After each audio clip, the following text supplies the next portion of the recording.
China uneasy with India emerging as an alternate Asian power. New Delhi, as long as the Indian Army was at its peacetime locations due to the coronavirus, the Chinese were able to sneak into Indian territory at Pangong Tso Lake and set up their bases. Once their chicanery was detected and the Indian forces roused from their locations, the People's Liberal Army, PLA, is having a rough time in actual combat. Experts say that by threatening India, China is showing its true colors.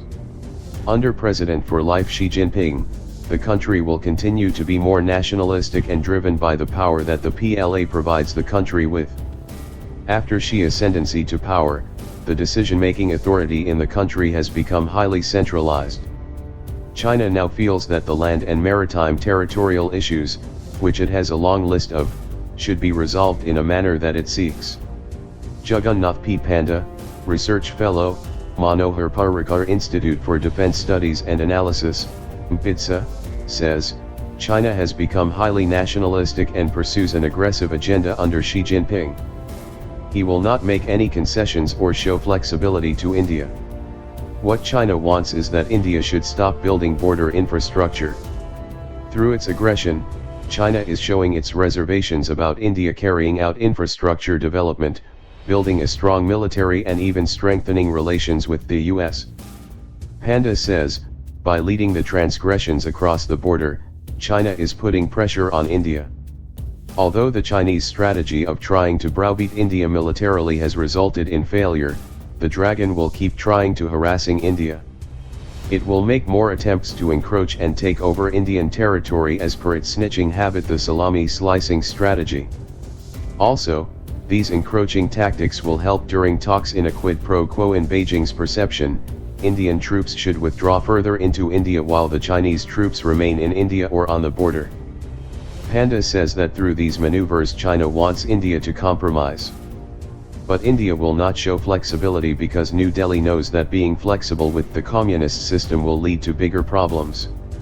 Therefore, we can't compromise but have to stand up to the dragon. India has to accept that the Chinese problem will linger on, hence stay prepared. For India it is important to keep talking to China even if there is no breakthrough. Right after the Galwan Valley incident, Chinese Foreign Minister Wang Yi had spoken with External Affairs Minister S. Jaishankar to discuss peaceful ways to resolve the border problem.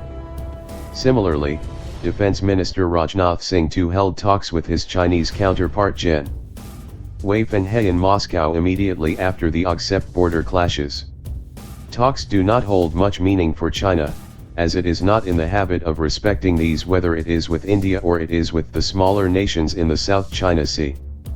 The communist system does not bother about international covenants or UN mandates either. Therefore, with India, China wants that its southern neighbor should accept its sovereignty in Asia and recognize China as the ultimate power and bow to its wishes. As the Chinese Communist Party, CCP, follows grander geopolitical objectives for the country, it expects India to remain a subordinate power. Panda feels that China was only looking for a suitable time to move against India. The CCP finds that the current climate is suitable for a number of reasons. China is under global pressure due to the corona pandemic, therefore does not want India to be critical over COVID. The CCP celebrates its 100 years next year, so she has to show the country's might and prestige before the people.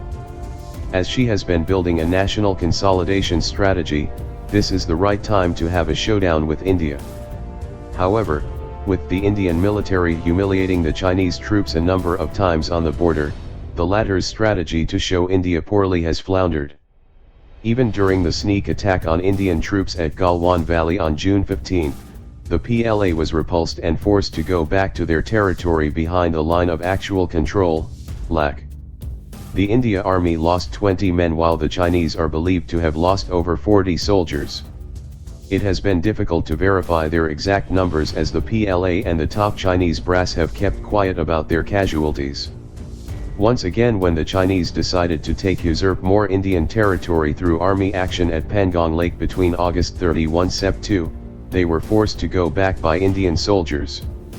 As an angry PLA is licking its wounds repeatedly on the Indian border, a humiliated China has rushed even more arms and troops at the border. He adds that China has made a big mistake by not acknowledging India's capability. The way we have retaliated against China, they have been taken by surprise.